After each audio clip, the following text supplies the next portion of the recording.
ito pong mga nangyayaring karumal-dumal na krimen na ito. Nakita ko na po ito eh. Ito pong mga nakikita nyo ngayon, nakita ko na po ito nung araw pa sa Bilibid. Kaya, yun lang po ang inihingi ko sa inyo. Intindihin nyo po ako na kailangan po natin maisulong ang batas. Kung ano po yung ginagawa doon sa ibang bansa, na mga progresibong bansa, na kanila na pong pinagbabawalan ng kabataan na gumamit ng social media. Sapagkat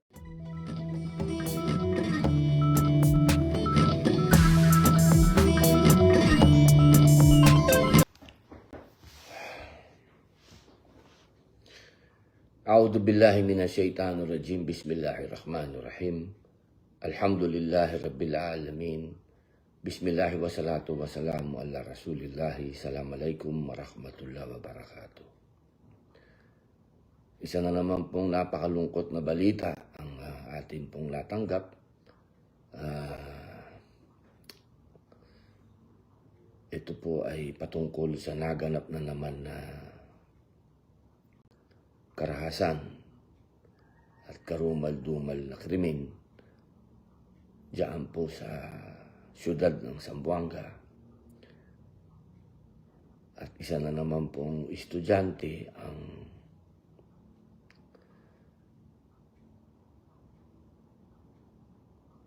nakagawa ng isang bagay na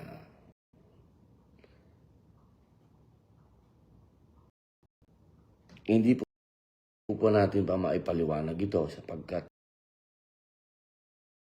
hindi pa po natin alam ang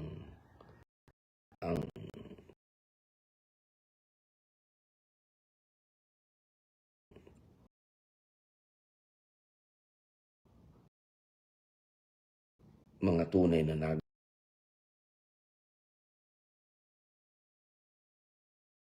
naganap. Mahirap po magbigay ng komento. Lahat po ngayon ay nababalitaan lang natin sa mga social media, sa mga breaking news. Ito po kasi ay bumabagsak sa aking komite.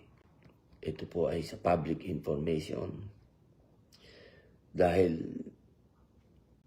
ito po ay impluwensya ng social media sa ating mga kabataan dahil palagian po sila na gumagamit ng kanilang account. Sila po ay nakapag-live pa po ito at napakalaki po ng epekto talaga sa mga bata ng social media. Alam ko pong maraming nagagalit sa akin dyan. Sobrang dami pong taong nagalit sa akin dyan. Noong ito po ay isinasagawa namin ng public hearing. At yan po ang isang bagay sana na ilalapit ko po sa inyo na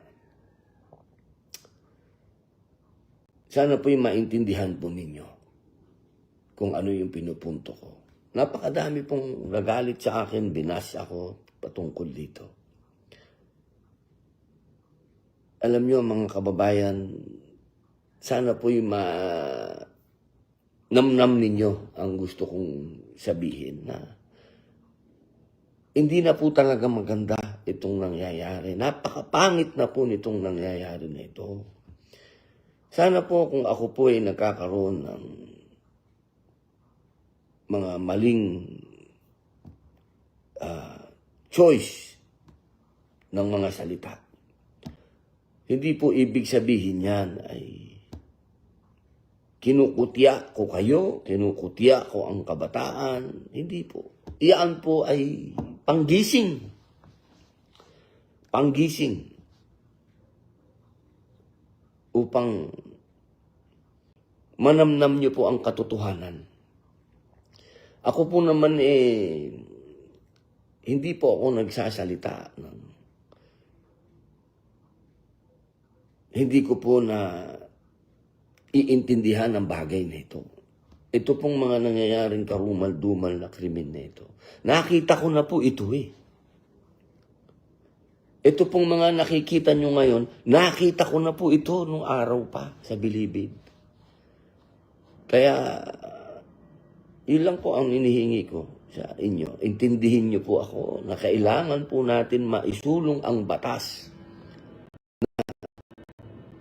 Kung ano po yung ginagawa doon sa ibang bansa ng mga progresibong bansa na kanila na pong pinagbabawalan ng kabataan na gumamit ng social media.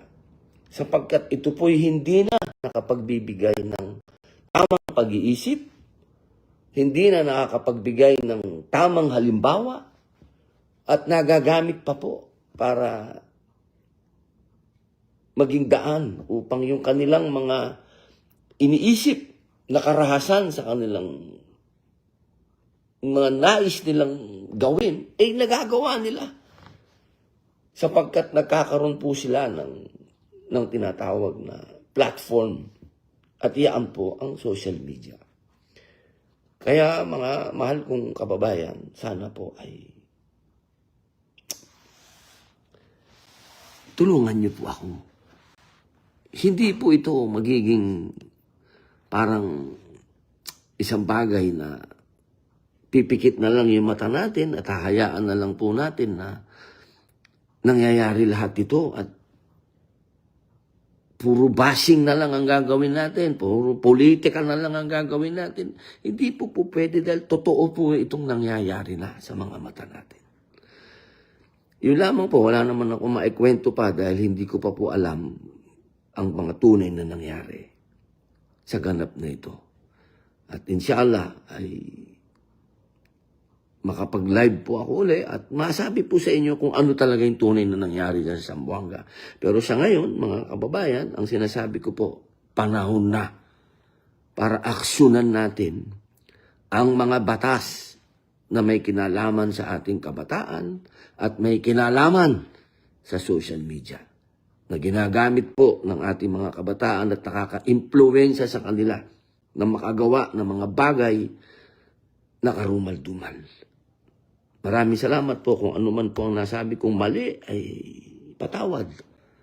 At kung ano man po ang nasabi kong tama, inshallah ay namnamin po natin. Maraming salamat. Assalamualaikum.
Huwag magingay kasi marinig tayo.